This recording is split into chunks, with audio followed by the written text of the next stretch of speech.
Ooh, y'all, we're going to talk about some important things today. If you click this video, chances are you are applying to become a veterinary assistant or you're already currently working as one. And if you're anything like me, when you're in one of two positions, you like to get a heads up about what you're about to get yourself into, or you want to know what other people are experiencing in different places, but the same role. Just get a general understanding of other people's experiences. Well, that's what this video is for you. To give you a little background about me, I am on a path to becoming a veterinarian. And on that path, I have gained an array of experiences working in a lot of fields that are related to animal welfare, veterinary medicine, the whole animal care shebang. In fact, I have worked in over, I would say somewhere between like 5 to 8 different clinics during this journey. And there are definitely a few tips and tricks that I wish that I was told or I had been taught or that had been emphasized somewhere for me to find or shared with me, because these kinds of tips and tricks are the difference in providing proper healthcare. These tips and tricks are the difference in the career choices that people make. These tips and tricks help people determine the longevity of, certain of the things that they want to pursue. So I figured I will be that person. And I mean, we will search far and wide on the internet and the information is slim to nothing. And then when you consider the fact that I'm Black, it goes from slim to nothing to crumbs. So actually, no, not even crumbs. We have salt grains in the types of information that can be more specifically applied to our very specific experiences in these places. So in this video, I will go over everything that I wish that I knew before becoming a veterinary assistant. I've made a list of pros and cons, so I'll probably be looking over at that as I record this video, but I sat and I really thought fully about this stuff because I want to give well-rounded opinions. I don't want to just say things based on my emotions or like just based on my personal experiences about things. I just wanted to, I did kind of like a mini study on my experiences in these different places, and then I averaged the lessons that I can take from them. Pros and cons. So first things first, I'll go over the pros because who doesn't like figuring out some of the benefits of something that they're interested in doing before they find out some of the caveats. So pro number 1, the experience. It's 100% worth it. If you're applying to be a veterinary assistant, 100% for the experience, I will tell you it's worth it. You're hands-on with animals 100% of your day. You learn so much about what it's like to run labs, whether or not your specific state allows you to run the labs yourself. You're still watching other people. You're still a middleman in between the communication of that stuff. So you gain so much experience doing your analysis. If they're nice, they'll let you do blood draws. For instance, I'm in a state where I was technically a vet tech in some areas, but then I would move like 30 minutes over and I had to be technically labeled as a veterinary assistant. So depending on like your state and the laws, that kind of impacts what kind of experiences you can gain in that clinic or hospital or ER. With that, the experiences that you gain, like they don't just disappear from your mind necessarily. They can be useful in the way that you communicate with people on the daily, other people that have pets. Some of the information that you learn can be the difference between a couple $1,000s for somebody. So more than that, the experience changes your perception of veterinary medicine. It changes your perception of what the role of a veterinarian is. It really changed my perception on some of the things that I didn't really think were important to me. Like when I first applied to being a veterinary assistant, the only things that were on my mind was what's the hourly rate that I'm down for? How far are they? What are some of the benefits that I can get? You know what I mean? Like I don't want to have to struggle with parking all the time. I was like, are the people cool? And what are my roles? Like, are they roles that I'd be happy to do? And so I just kind of stopped there and I was happy. But I needed to pay significantly closer attention to the difference between choosing to work in a private practice versus choosing to work corporate. I'll just say, when I look back and I think about it, private practice, I would 100% go for it. I feel like it's riskier just because they have a lot of control in what they do and don't want to do. And so sometimes that can let some things slide that I don't think really should be necessarily allowed to slide. However, I think that issue is 10 times worse than the corporate side. Just saying, like, honestly, when I really think about it, I'm like, private practice, I had less issues with doctors and more issues with general other coworkers and general management. But when I worked corporate,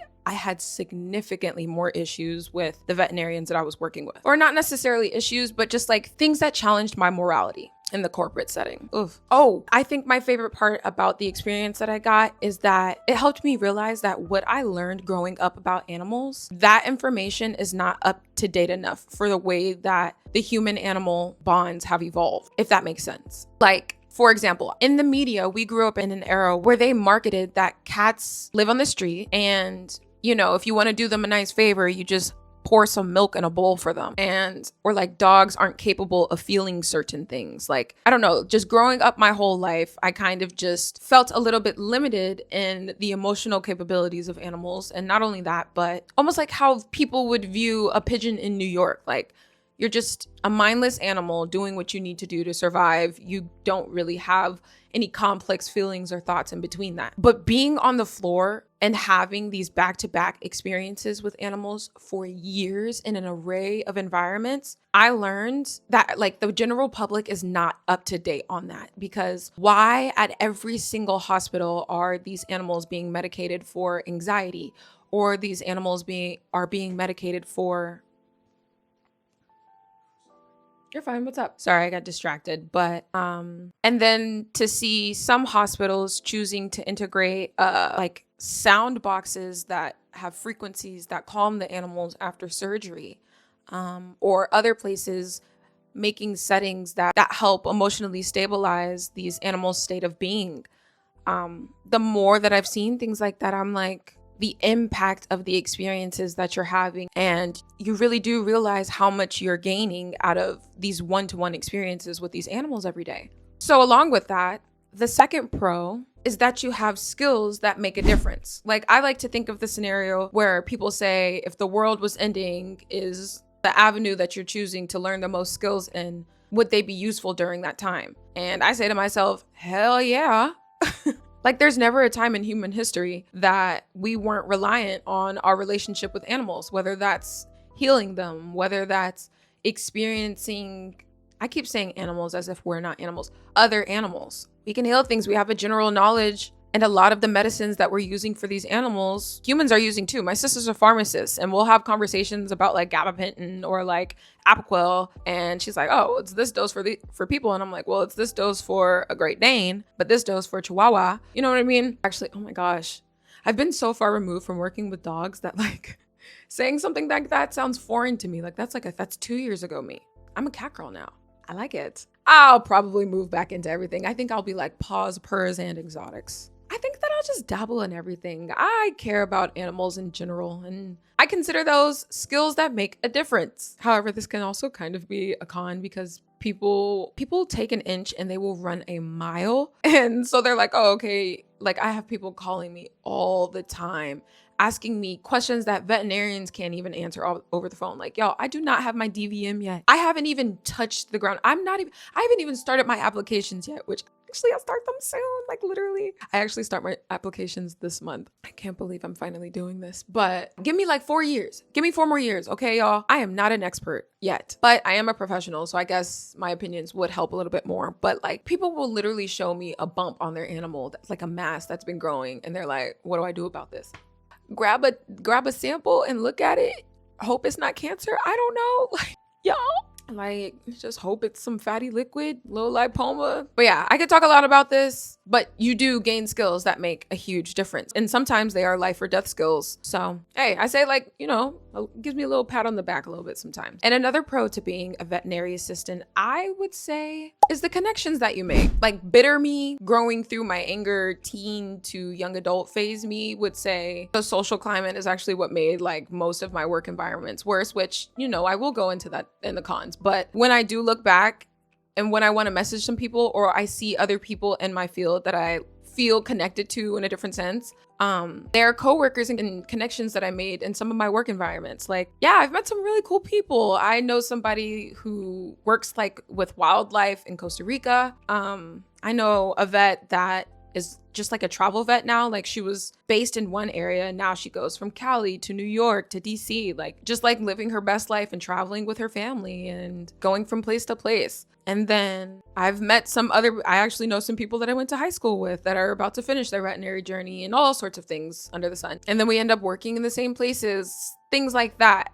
When you make genuine connections, this field, I feel like it's so hard to make connections with people. Like, for example, when I was in undergrad, I think that I was the only person that looked like me that was interested in veterinary medicine. And then when I looked at how many of us there were total, there was like 10 of us total in my school who actually were pursuing veterinary medicine. And they kept dropping off every year closer to graduation. So it's really hard to make connections with people in this field. And then once you do, like, they stick. The things that you do, they get to the other person. I scroll on LinkedIn, somebody that I met at one event, I find, oh, you're involved in this thing that I've been watching for the last few years. That's really cool. And then lastly, I think it is so cool that you can understand animals in a way that most people don't. And it's not in like some like, oh, now you're a magic scientist kind of ability thing. It's more like when you do something consistently for a long period of time, you can't help but become a master at it in some ways. You feel me? And so when your job is to literally control an animal in one of its most stressful states, and your job is to make the animal as least stress as possible, keep everybody safe, and assist a doctor or another team member at the same time, you can learn a lot. So I guess basically the short way to put it is that if you're like a barrier of communication between two things that don't speak the same language, the only thing that they're communicating through is their body language. You really start to learn how to communicate with animals and to understand them in ways that have preventative benefits. I really didn't realize that until I had a bunch of friends and people coming to me about cats that they were interested in adopting, and they would show me a behavior or a body language that seemed concerning to them, or I don't know, like there's just an array of things that people kind of just freak out about or don't really understand about animals. And the more I kept telling people what I was seeing, the more I realized like I have a worldview. It's almost like glasses, and I can see things in a different perception that they cannot see with their animals. So I thought that was really cool. For example, like some people would say, I can't cut my cat's nails. Like if I tried to do that, they would literally rip my face off. And then I just walk up, I read their cat's body language, and then I just go, boop, boop, boop. There you go. Yeah, your cat just doesn't like being held like that. Or your cat just doesn't like feeling like they're not on ground. You know what I mean? Like, I don't know. It felt kind of cool after some time. I'm sure there's some other like small pros in there, like they'll give you lunches if they like you or if you have a good week, or there's like little classes that they can have you take. Like sometimes they'll pay for you to get certain certifications or like learn things. They do like little workshops. People always come, every clinic that I've worked at, clinic or hospital that I've worked at, people just come by and like do little workshops or like teach the clinic something new about veterinary medicine or something like that. However, I would not be doing you guys justice if I didn't go over some of the cons. And I will reiterate that this is just the general consensus that I've come to after comparing a lot of experiences that I've had in the various places that I've worked in. Okay, so con number one, I've yet to find a system that's not corrupt.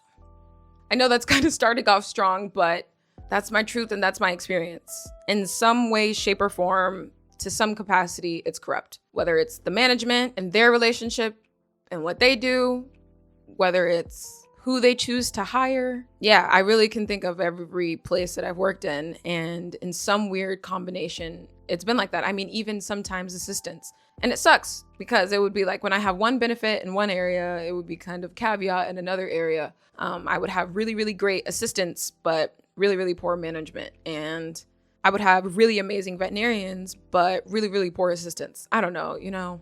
And it's like, I'm a Gemini, okay? So I can play my roles, if I'm being honest. Like, I can go into a workspace and I cannot speak at all and I can just do my job.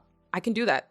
I know how to entertain myself mentally throughout the day so that I can just handle my task. If I can just go to a job, not have to like entertain people, I can do that. So I don't say it's corrupt because people make friend groups or like kind of like cliques that make me feel bad. When I say it's corrupt, I mean like it's in their training. It's in the way that they choose to do care. It's in how they treat clients. It's in how they do the appointments. Okay? I am not being emotional when I say this. The systems are often corrupt. And I don't know why. Like I sit here and I rack my head about it a little bit and I'm like, yeah, I don't know. I think come back to me in a few years on this channel when I've had some time to understand what it's like on a higher management level in charge of a system in veterinary medicine, because I am coming from an employee's point of view and I don't really know everything that comes in on the other side. However, I have worked for different companies. Like, I haven't only ever worked in veterinary clinics, and I have seen different companies and the way that they choose to function. And I recognize like some things are actually just a choice. Like things like the company not having enough time to train you thoroughly, but they do have enough time to tell you you can leave early on a day that they recognize is a little slow, or a day that a doctor decides to call out. You know what I mean? I don't know. Okay. And another con that I learned working as a veterinary assistant is the work culture. No matter where I go, the social culture ends up being my cherry on top. Mind you, I've never been fired from a veterinary clinic. Not once. Ever. Yet, I've worked in many. Okay? And every single time I decided this is my moment to move on, it was because of the work culture. It was like a cherry on top to the other experiences that I was having. I hated that I got to a point where I said to myself, okay, I will put myself in the position to not be tied financially to my role as a veterinary assistant, so that I can 100% focus on the experiences that I want to gain and the knowledge that I want to get working for them. And I expressed that to the place before they hired me. Yet I still decided to quit because there's just some things that I don't tolerate. Why is that my focus? And I'm dealing with all this other stuff in between. Like, I am your dream employee on my free time. If like you want to keep me occupied, I want to read books that are in there. You want to keep me occupied, I want to learn more about how to efficiently use these systems, how to efficiently, you know what I mean? Like, how can I change IDEX stuff? How can I send out labs? How can I learn how to better read bacteria under a microscope? Like, but I would just catch it like on the daily. They allow people to disrespect other people based on their role. Like, there's really veterinarians out here that are just like treating assistants like housemaids. Like, they're literally just like, excuse me. Like, if they had a bell, they would literally just be like, excuse me, come do this, come do this. Genuinely, like, there's people out there, there's vets out there that are treating people like this. Or like, we would have group meetings. I think it was like every 2 weeks. And I'm telling you, this is something that I've experienced from all the different places that I've worked in. We would have meetings and they would call something out in the work culture that we would want to improve, like not being on your phones or something like that. And then the very person calling it out would do it like right after the meeting. And I was just like, okay, so we say things to look like we're playing the role, but then we do things. I was so confused often. My only focus was the animals and my experiences and learning what the vets knew. So when all of the work culture bull crap kept coming in between, people wanting to comment on other people, people saying, I don't want to work with this person, like, it actually started to get to me and make me act like that. And I was like, oh, hell no. Like, this is not who I am. This is not what I do. I'm not petty. I don't like avoid people.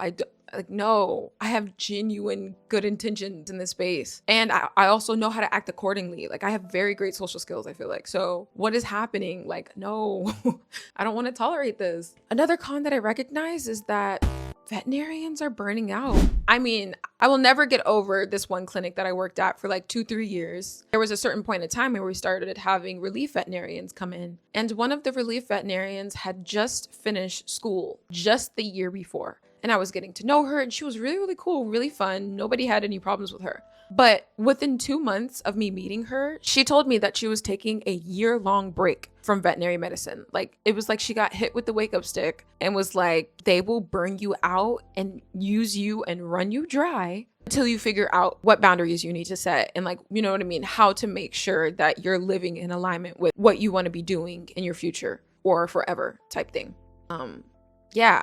And I think that it also has a lot to do with the fact that a lot of us do not agree with the care that we are expected to provide. Like, if I, as an assistant, recognize that there were some expectations that I didn't agree with morally in the way that we should care for animals, I can only imagine how that would impact me on the scale of being a veterinarian. And so, like, having that kind of pressure and not agreeing with the care, but like your survival being reliant on that, I hate that for them. And I say them because I'm not going to be one of them. Like, that's why I took a gap year. These are the things that I was learning. And I said to myself, all right, if I want to be a vet and these are my personal goals, I've got to look at all the pros and cons happening right now and really, really align myself truly with the path that makes sense for me. But lastly, and this con hits deep, the impact of being the only person of color, and then deeper than that, the only Black person in a space, has the biggest impact on my mental health in a workspace. It is the first thing that I think. Black people in every single corner of veterinary medicine or animal welfare, the higher you go professionally, make up less than 2%, and it's less than 5% when you think about it across the board. So when you think about veterinarians, less than 2% of them are Black. I'm pretty sure like 90% of them are white. And that is my experience. Like, I feel like the best way that I can put this con is when I was in college and I was in rural Tennessee in a rich private school in the mountains, right? And I found out that the other students that wanted to be veterinarians on campus were volunteering in some of the clinics and shelters in the area. And I considered it for myself till I had to take my cat to the clinic one day. The moment that I walked through that door, every red-hatted, goateed, tatted up, you know what I mean? Rural country stereotype had their eyes locked on me. And when you can feel the weight of that kind of racism in a space, just as a fellow client in this space, how can I imagine working in that space? How? And I mean, what's even funny is the veterinarian, he was a really cool guy, actually. The veterinarian that was working there and that had assisted my cat was just talking to me, chatting it up with me. The role that he's in is the path that I'm on. And he said to me, you know, like, I would love to offer you the opportunity to come work with us. Some of the other students on your campus are working here. And I'm like, there's nothing worse than in the back of your mind saying to yourself, because they're white. Like, they can get away with this because they're white. I can't. I mean, I probably could, but I'm tired. I'm from the DMV, okay? I'm not used to subjecting myself to other people's racism. I'm to other people's judgments or other people's disrespect. I'm the type of person who's in the position and has had the privilege in my life. If I don't like what you're doing, if I don't like what you're saying, I don't have to experience it. I don't have to deal with it. So I'm not part of the world where they're like, oh, you know what I mean? Like, don't let them stop you from doing what you want to do. No, they're not stopping me from doing what I want to do. They're just stopping me from settling. I'm not going to settle in this space. So yeah, and it's disheartening to have that feeling over and over and over again, often in different spaces. So yeah, when you're Black, you will struggle significantly more in this field and in a different way that is often overlooked. So I highly suggest you find other people that can at least acknowledge your experiences. But all in all, I will say through the range of pros and cons that I've had, if I wanted to go back into another hospital or clinic, I am 100% clear on what it would take for it to be worth it for me to be in that space. What kind of care am I looking for? For example, I learned that I actually go more the holistic route in the way that I care for animals. I love watching the doctors who know how to incorporate Chinese medicine and know how to take preventative measures, who know a lot more on nutrition than whatever Hills, Purina, Royal Canin are offering, if I'm being honest. So it's made it significantly easier for me to find what I love, what I'm interested in.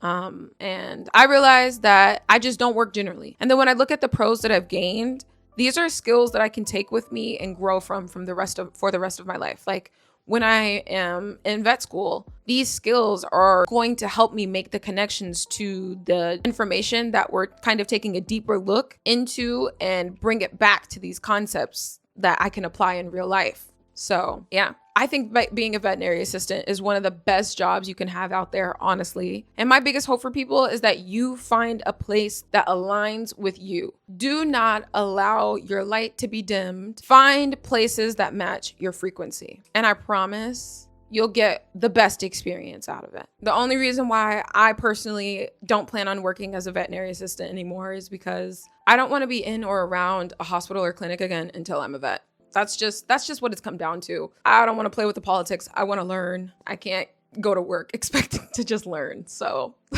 I hope this video is useful. It is definitely a little different from the previous topics that I've gone over, but I feel like I'm at a point in time where I've opened the door for everybody to gain something off of my channel, but now I can start to kind of reel it in on some of the topics that are a little more specific. But if you fit in that category of people, then I'm giving really specific information that can make a difference. And that's what I'm hoping for. So let me know what you guys think in the comments. Talk to me if you're a veterinary assistant or a vet tech. Talk to me about your experiences. I want this to be an opportunity for people to just lay the real out there. You know what I mean? I like to move through life as well-rounded as possible. And the fact that it was very, very hard to be able to find a community to do that with, it was a little disheartening. So what better time to do that than now? And we can start in the comments. Or if you're really interested, and I'm happy, because if you hear this and you're watching to the end, then you're one of the people that I know would benefit from this or would thrive in this. And they are my communities. If you're interested in being part of a community that is either discussing what it's like being a cat parent or honestly animal parent in general in this era of life, join the model parent community. It's an opportunity to, if you're the type of person that feels compelled to comment something, then the community is even better because you'll have some things that you can gain out of the comments that you're making, like resources and how to get entered into giveaways and other things. And then the second community that I created is called the Black Paw Print community. I'm not going to ignore the fact that we only make up 2%. And I think it's even crazier that if we're such a small batch of people, why did all of us grow on our journeys in most cases alone? And I don't want that to be the standard anymore for people that come after me in that area. The model parent community has already been kind of building up for the last few weeks, but I actually haven't dropped the Black Paw Print yet because I haven't talked to anybody yet. So I don't know. If you're interested in being part of that community, let me know because there's a Discord server that I have being set up for that one. Like there's the experience in the model parent community, which anybody can join. But then there's the Black Paw Print and there's a specific set of people that I think could really benefit from that community. The 2% in vet med. So yeah, that's all for this video of what I gained from being a veterinary assistant and any tips and tricks that I can give to help anybody else on that journey. But until then, see you guys next time.